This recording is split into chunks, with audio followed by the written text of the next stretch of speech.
Our next speaker is an engineer, experienced technology entrepreneur, and currently Vice President of Technology and Corporate Strategy at General Fusion.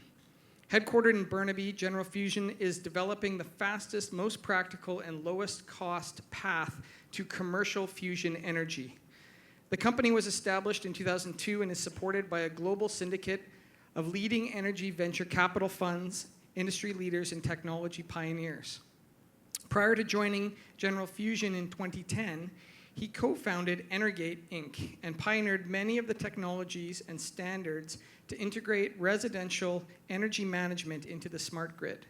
Prior to that, he worked in the aerospace industry as a systems and design engineer on technologies from microsatellites to the robotic systems on the International Space Station, where many of his pieces of hardware continue to operate today. Please welcome Michael Delage.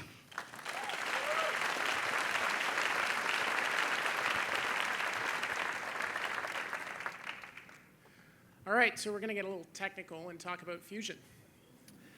Fusion is nature's energy source. Fusion is the power of the stars, of the sun. It's the reaction that happens when you take atoms of hydrogen and you force them together at very high temperatures. They fuse together and they make helium. And in the process, they release a whole lot of energy.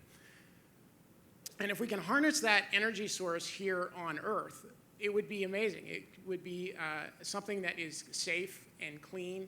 1 kilogram of fusion fuel can produce the same amount of energy as 10,000 tons of coal. So we have enough energy source here on the Earth for billions of years.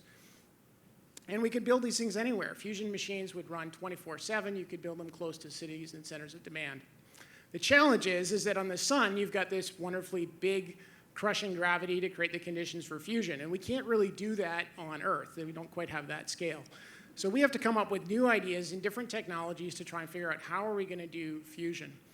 And when you heat a gas to these kind of extreme temperatures, it becomes a plasma. And plasmas are kind of interesting things. You can manipulate them with magnetic fields. So while you can't hold that kind of gas in a solid, you can put it in a big magnetic bottle. And magnetic fusion is one approach where you make big magnetic bottles shaped like a donut using superconducting magnets, or giant magnets. One of the biggest projects in the world that is taking on magnetic fusion is a project called ITER. And you've seen a lot of pictures like this. It's superconducting magnets. You see them in orange that form this big donut-shaped magnetic bottle. This is a project that is a collaboration of 30 different countries. They're working now, actually, to construct it. It was a project initially started at a summit between Reagan and Gorbachev. So this is something that's been coming for a little while. But it's pretty big. Fusion works better, bigger. You get a sense of the scale there from the person in this picture. And while it's been talked about for a long, long time, and people have shown pictures like these kind of schematics, what's exciting right now is that it's actually being built. If you go to the south of France, here's a picture from a month ago, you can see the site taking shape, the components are arriving, and that machine, that big machine I showed you on the previous slide, that actually fits in that small circle that's in the middle of the site there. And when ITER turns on, it'll produce 500 megawatts of energy from fusion. So it's going to really work, and this is coming in the next decade. Now, magnetic fusion is not the only way to pursue fusion. Another way is to go at it with lasers. So no magnetic field here whatsoever. In laser fusion, what they try and do is take a small little pellet of frozen hydrogen, about the size of a pea, and then they fire the world's biggest lasers at it and crush it to 1,000 times the density of a solid in about a billionth of a second.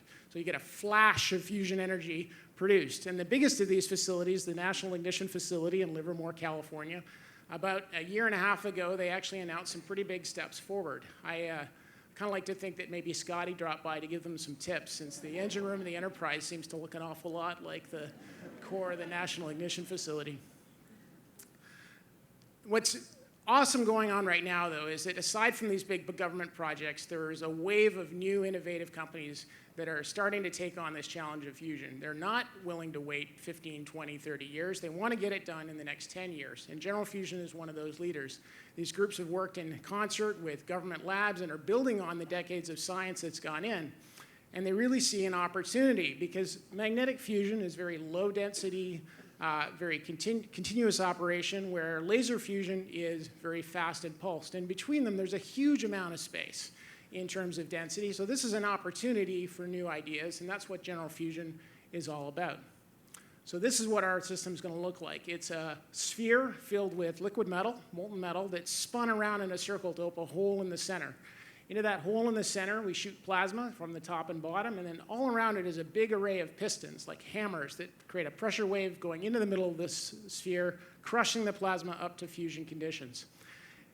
The nice thing about this, no superconducting magnets, no massive lasers. This is practical technology, steam-powered pistons, steel, molten metal. These are things that we know how to do on an industrial scale today. So if we're going to try and create a new energy source that's going to displace coal, we need to do it with things that we can know how to build, and we know how to build that can be economically competitive. And that's what we're trying to do. So these big practical advantages are what general fusion is trying to execute on. Now, general fusion started in 2002. We were started by a man named Dr. Michel Laberge. He grew up, worked here in the Vancouver area, did his PhD at UBC, and he decided, coming on his 40th birthday, that he wanted to actually make a change in his life and make an impact. So he opened a garage here on Bowen Island and started work in the lab trying to prove out some of the basic principles of this idea called magnetized target fusion. And through a course of a number of years and experiments backed by friends and family and some local angels, he was actually able to prove out that some of these fundamental principles work, that there was some real promise in this idea. So we got another couple of friends to join him, and by 2009, they'd actually been able to raise some pretty significant venture capital led by Chrysalix Energy Ventures, which is a venture capital fund here in Vancouver. So that was the whole company in July of 2009. And that money has been used in subsequent financing since, because what we want to do is we want to prove out that we can build this technology at full scale. So we're working on the key pieces, subsystems like this plasma injector, which is now the world's largest of this machine, producing some really breakthrough results. We've been working on these systems at full scale or as close to full scale. We've also been working on those piston systems I talked about, so you'll see in a second here. Pistons that need to be able to deliver enough energy to compress the plasma with timing controlled, with high precision. So here's 14 pistons around a central sphere. In a power plant, we would have 200 of these, but these are full scale as it is. And this is all coming along, and it's coming along quickly. In fact, if you think about that 5-person company that we had today, we're about 60 people, mostly scientists and engineers. What was a garage operation is now a world-leading fusion research facility just here in Burnaby.